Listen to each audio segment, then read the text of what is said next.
4 months ago, Dustin Johnson won his first Masters championship in a postponed major title due to the global pandemic. DJ was dominant in a record-setting performance that saw him don the green jacket handed over by Tiger Woods. He is the favorite to repeat as champion this time around, 9-1 for William Hill.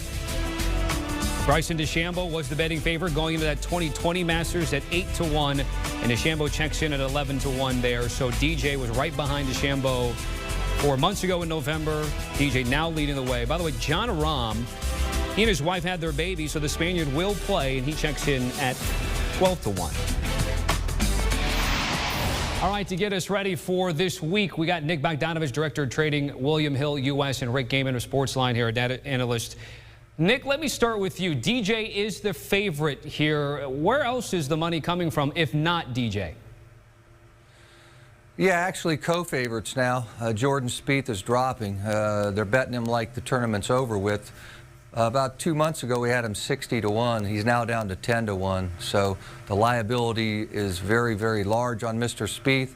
He's got the most tickets by far and the most dollars bet. So Jordan Spieth, it's all about Jordan right now. We will be fading the man from Texas. And Rick, Spieth Island, the population is rising here. What do you make of what we're seeing in terms of those odds changing, and specifically with Spieth, of course, coming off that win?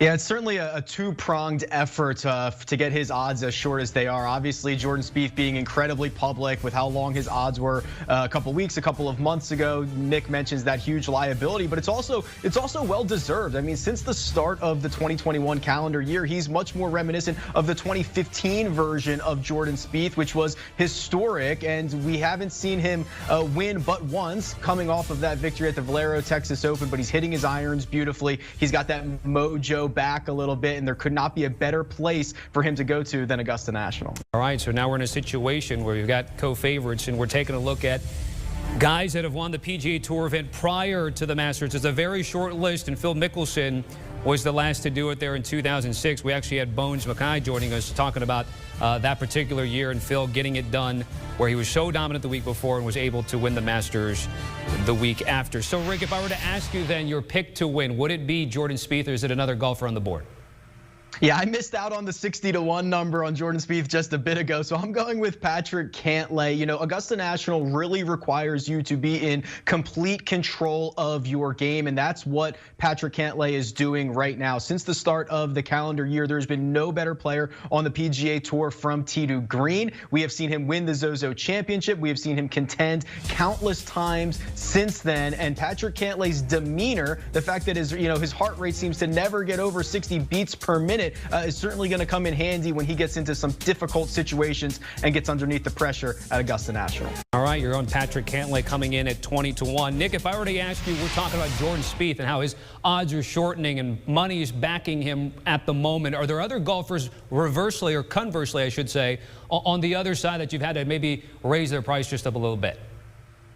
Oh yeah, for sure. It's definitely a market adjustment. When we lower one, we raise a 1 or 2. So the guys who have not been getting much love, and we're jacking up a little to see if we can draw a bet or two. Rory McIlroy, he's gone up. Xander Schauffele, he's gone up, and Bryson DeChambeau, last year's favorite, he's gone up. So those three not in the greatest of form right now. So listen, the golf backers are smart. They know those guys aren't in their best form right now, so they're not backing them. So we're going to raise them high enough till someone jumps in. All right, Rick, what about terms to miss the cut? Who do you think, maybe a notable name or two that you think will struggle and not make it to the weekend? Yeah, there's going to be a lot of guys who make the weekend at Augusta National, but I think one of the biggest names that I'm concerned about is Tony Finau, and he has just been terrible with the driver. He's been losing strokes off the tee in his last couple of events, and that's usually a huge red flag because that's the best part of Tony Finau's game. And when you lose the best part of your game, it tends to be difficult for these guys to find it again. And even if he does figure out that aspect, if he figures out the driver, if he puts the ball in play, we still have a huge question mark around his putter on these greens at Augusta National that are subtle. They have nuances. They are incredibly difficult. And I just think that Tony Finau is going to have to flip a switch if he wants to play deep into the weekend.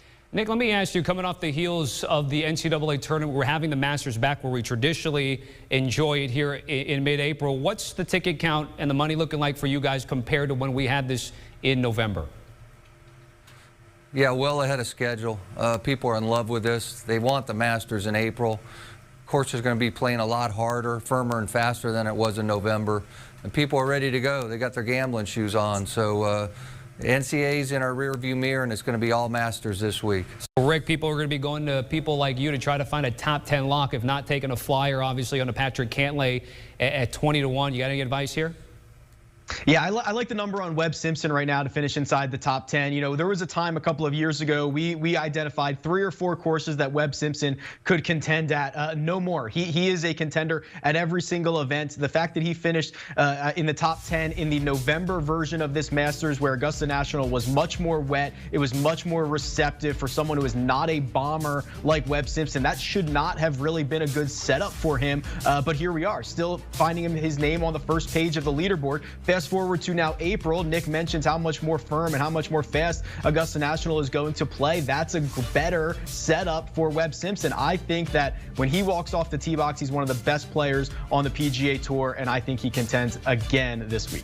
All right, usually for top 10 lock at a major, you can plug in Xander Schauffele, but as Nick has been talking about, guys have gotten smart, and he has not been in great form. Let's end with a couple of matchups in terms of the report. Nick, what are some key ones that you guys going on right now at William Hill? Yeah, it's early in the betting cycle, but definitely getting some early action. They're betting Jordan Spieth over Rory McIlroy. Cannot blame them for that. We opened that game at that matchup dead pick 'em, and now Spieth is -1/4. Another one they like is Ryan Harmon over Kevin Kisner, the battle of the Southern boys. So we opened Harmon like a -115. He's up to -130 over Kisner. And the third one they're betting is Victor Perez and Carlos Ortiz. You saw the Frenchman play pretty good in the match play, but they're betting Ortiz here.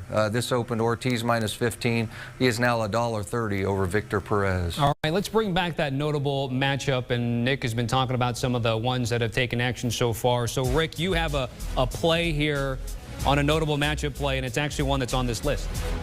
That's right. It's the one at the bottom. It's Daniel Berger over Sung Jae Im. And for me, Daniel Berger is just a complete all-around player. He is one of the highest floors on the PGA Tour. He did not play, did not qualify for the November Masters. He is right in the thick of it this week. And I'm actually a bit worried about Sung Jae Im. You know, he hasn't been able to hit his irons as well over the course of the past couple of months. And when you get to an Augusta National, these greens, they have quadrants. And if you are just a little bit off in these firm, fast conditions, you might hit it 12 feet right of the pin and end up 25 feet away. So you cannot be loose with your iron play and loose with your approaches, which is a big concern for Sung Jae Im for me. So I'm going to take Berger to beat him in a matchup this week. All right, just a couple of days away from the Masters at Augusta. Thanks to Nick Bogdanovich and Rick Gehman joining us here on CBS Sports HQ. Let's just recap Rick's picks here as we get ready for the 85th edition of the Masters. Patrick Cantlay at 20-1 to be your winner. Webb Simpson at 3-1 for a top 10 finish.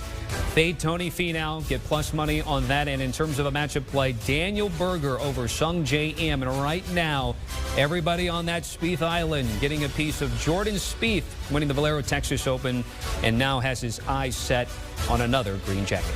Want a sports network that delivers everything that matters about the game? The highlights, the picks, the instant analysis. No yelling, no fake debates, no politics. Hit the subscribe button and never miss a moment.